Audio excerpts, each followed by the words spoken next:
안녕하세요. 푸른 소나무입니다. 오늘 이제 법사위원회가 있었는데요.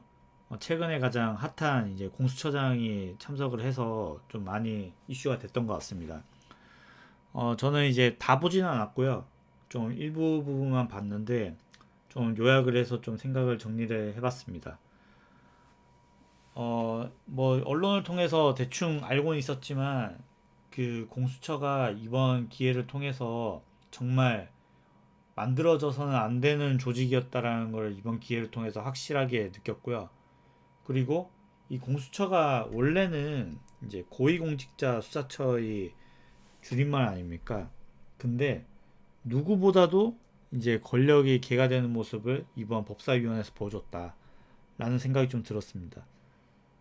뭐 어떤 사람이 정권을 잡든 저는 공수처는 하루빨리 없어져야 된다라고 생각을 합니다. 뭐 예를 들어서 이번 같은 경우에도 지금 공수처가 민주당이 마치 그 훌륭한 개처럼 뭔가 따르고 있는 모습들이 보이는데요. 저는 어느 정권이든 공수처가 이런 역할로만 쓰일 거라고 생각을 확신을 하고 있기 때문에 저는 하루빨리 없어져야 한다고 생각합니다. 그리고 이제 오늘 같은 경우는 이제 여러 민주당 의원들 또 참석을 했는데요. 이런 얘기하는 것들이 정말 최소한의 격식도 없는 이런 사람들이 어떻게 국회의원을 하고 있다라는 게 정말 놀랐고요.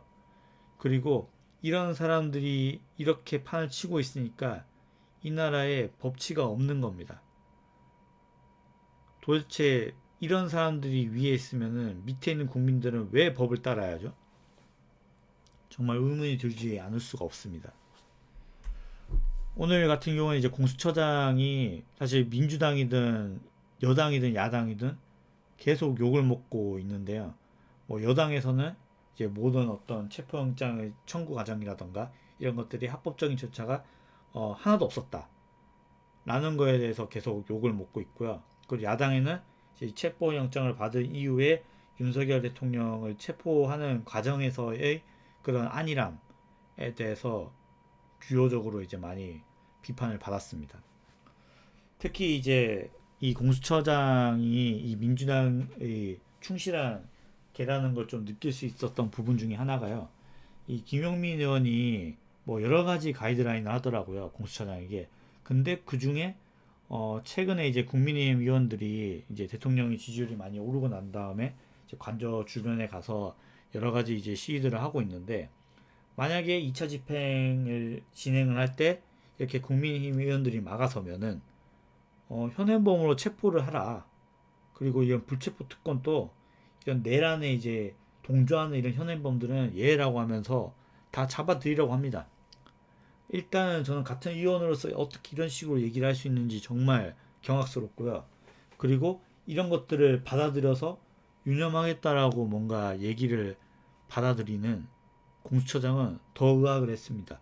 이게 무슨 상사 부하의 관계의 대화도 아니고 아니 옳고 그름 또 제대로 얘기를 못하는 공수처장이 이런 사람에게 뭔가 칼을 쥐어주면은 뭐 법이고 자시고 그냥 다 할 거 없이 이런 식으로 돌아가는 게 이게 맞습니까? 공수처를 원래 이런 용도로 만든 겁니까? 정말 그 한탄을 금할 수 없고요. 그리고 특히 이제 정청래 의원 같은 경우에는 진짜 제가 듣고 귀를 의심할 수밖에 없는 얘기들을 많이 꺼냈는데요. 특히 오늘 이제 국민의힘 의원들 중에서 일부가 이제 이 헌법재판에서 이 내란 소추를 이제 뺐던 부분에 대해서 이제 민주당 의원들이나 이제 헌법재판관 관련자들에게 많이 항의를 했는데요. 근데 이제 이 정청래 의원이 이런 얘기를 했습니다. 어차피 내란죄 빼고 이거 형사재판 가면은 어차피 법원에서 윤석열 대통령은 사형 당할 거니까 걱정 마라. 사형 당할 거다. 선고 당할 거다. 이런 식으로 얘기를 합니다. 저는 이게 아무리 정쟁이라도 할 수 있는 말과 할 수 없는 말이 있다고 생각합니다. 이 국회의원들은 지금 국민들이 무섭지 않나요? 뭐 본인들이 다수당을 차지하고 있으니까 뭔 말을 해도 다 국민들을 오냐 오냐 하면서 받아들일 수 있다라고 생각을 하는 건가요? 지금 보시면은 최근에 이제 정당 지지율을 보면은 민주당 지지율이 45.2%로 나왔고, 그리고 국민의힘은 34.4%가 나왔습니다. 여기서 지금 유의미한 다른 이제 지표도 있었는데요. 저번 주에 이제 윤석열 대통령의 지지율이 40%에 육박한 것을 이제 알 수가 있었는데요. 저는 이제 이 뭔가 그래프를 보면서 그런 생각이 들더라고요. 지금 윤석열 대통령의 지지율이 40%가 나왔고, 국민의힘 지지율이 뭐 오차범위 있다고 하지만 34%가 나왔다는 것은 지금 국민의힘의 지지율보다 윤석열 대통령을 지지하는 사람들이 더 많다는 거거든요. 그리고 원래 항상 좌든 우든 결집을 하게 되면은 보수가 더 힘이 셌습니다. 하지만 결집이 안 됐기 때문에 문제였는데, 지금 윤 대통령을 계속 때리면서 보수들이 계속 결집을 하고 있고, 그리고 저는 이런 추세로 계속 이제 최상목 대행도 이제 탄핵을 하겠다라고 지금 겁박을 하고 있고, 그리고 이제 경호처 관련해서도 계속 이제 정당한 어떤 공무를 하는 것에 의해서 공무를 하는 것임에도 불구하고 마치 이게 무슨 내란에 동조하는 세력이라는 것처럼 뭔가 포장을 하고 있고, 이런 것들이 저는 언젠간 다 역풍이 분다라고 생각을 합니다. 그래서 저는 시간이 어, 절대 시간을 계속 끌면 끌수록 국민의힘이나 윤석열 대통령에게는 불리하지 않은 싸움이다. 저는 그렇게 생각을 하고 있습니다. 그리고 저희가 더 뭔가 결집해야 되고 더 목소리 내야 되는 이유 중에 하나는 헌법재판도 있는데요. 혹시 노무현 대통령이 탄핵을 뭔가 헌법재판소에서 했었을 때 국민 이 노무현 대통령의 지지율이 얼마였는지 혹시 알고 계신 분들이 계십니까?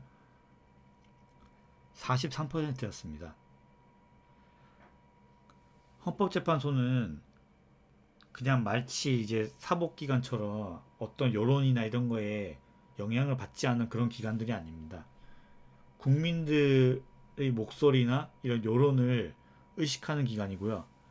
이런 식으로 뭔가 국민의힘이나 이제 윤석열 대통령님에 대한 이제 지지율이 올라가면 올라갈수록 헌법재판소에서는 이거를 기각하기가 점점 어려워집니다.